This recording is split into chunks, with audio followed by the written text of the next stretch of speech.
Hello everyone, hope all of you are fine and doing very well. I'm here to present the lecture of pharmacology from the platform of Pharmacology Notes, and this lecture is delivered by registered pharmacist Humera Shaheen, the gold medalist.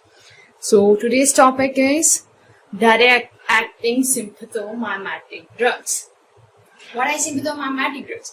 Sympathomimetic drugs are all those drugs which will mimic the action of sympathetic nervous system. Now, those which mimic the action of sympathetic nervous system are of two types. It may be direct acting or it may be indirect acting. The drug which are acting directly means those which act directly on the receptors, while indirect acting sympathomimetics are all those agents which mimic the action of sympathetic nervous system by potentiating the release of neurotransmitter. We will discuss about direct acting sympathomimetic drugs. Have a look of these drugs. As adrenergic receptors are alpha adrenergic receptors and beta adrenergic receptors. And alpha adrenergic receptors are further classified into alpha 1 and alpha 2 adrenergic receptors. The drug which primarily binds to alpha 1 receptor directly and mimic the action of sympathetic nervous system, that is phenylephrine. The drug which has affinity for alpha 1 but as well as it has an affinity for beta 1 receptor, that is norepinephrine. Norepinephrine, a neurotransmitter, a catecholamine released by presynaptic membranes, act on adrenergic receptors and mimic the action of sympathetic nervous system. Then it acts only on alpha 1 and beta 1 and have slightly activity for beta 2. But another drug we are having which has affinity for alpha 1 beta and beta 2 equally, and that drug is epinephrine, and that is our today's drug, that is epinephrine. Then the drug which only acts on beta 1 is dopamine, and the drug which acts on beta 1 and beta 2 is isopropyl. This epinephrine is among the 4 catecholamines which are naturally present in our body. That epinephrine, norepinephrine, dopamine and dobutamine. These are 4 catecholamines, and among those epinephrine is also direct acting sympathomimetic drug. Now, from where this epinephrine is synthesized and released into the blood naturally in our body. This epinephrine is synthesized from a precursor, tyrosine. Yes, tyrosine gets converted into epinephrine in adrenal medulla, and then it is released into systemic circulation. Now, what does epinephrine do? This epinephrine, if mimic the action of sympathetic nervous system, and we know that sympathetic nervous system is a system activated in the case of fight or flight. When it's activated in the case of fight or flight, it means all those organs should be stimulated, which will help us to pop that stress or to fight, and all those organs should be inhibited, which do not participate in sympathetic activity. So, our skeletal muscles need energy. Obviously, our heart needs to be stimulated. We need more oxygen supply, so our respiratory system should be activated more.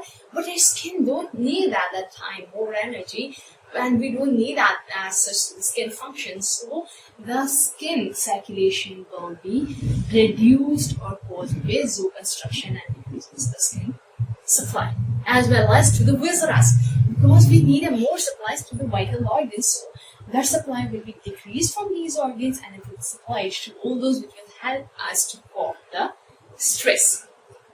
Yes, then let's have a look at how this epinephrine produces this action, how it will help us to fight the stress. Now, in case of a stress or a fight or flight condition, what will be the response of the heart? What happens in the case of fight or flight? Yes.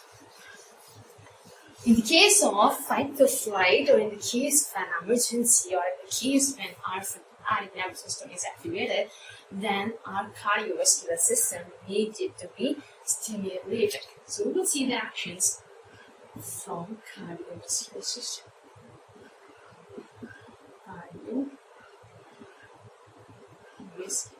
Specifically on heart, we will see this action. Now on heart, they are present beta 1 receptors or beta 2 receptors? Yes, on heart we have beta 1 receptors. On heart we have something called SA node. Yes, CRT, that is a pacemaker of the heart that is responsible to increase the rate of contractility of a heart. There is something that is called AV node, and here is myocardium. This myocardium, SA node and AV node have a receptor that is known as beta 1. Beta 1 receptors. So, whenever we are having an epinephrine and from the systematic circulation, it has reached to the beta 1 receptors, by acting on this beta 1 receptors, it will cause potentiating the SA node and then increases heart rate because it increases the rate of contractility. If it increases the rate of contractility, so thus it increases heart rate. When this drug acts on this myocardium, this also have beta 1 receptors.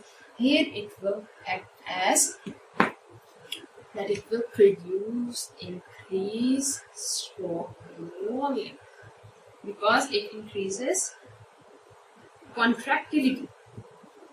Yes, that increases the rate of contractility and it increases the constriction of a heart contractility. Yes. So by acting on beta 1 receptor, it has increased the stroke volume, and by acting on the myocardium, by acting on myocardium, it has increased stroke volume, and acting on SA node, it has increased the heart rate. When heart rate is increased and stroke volume is increased, so thus what will be increased? Yes, increased cardiac output. Cardiac output will be increased, and when cardiac output is increased, heart is contracting more contraction is there, more rate of contractility, more oxygen demand is there, and more blood supply needed. So to the viscera, the skin, the blood supply will be reduced.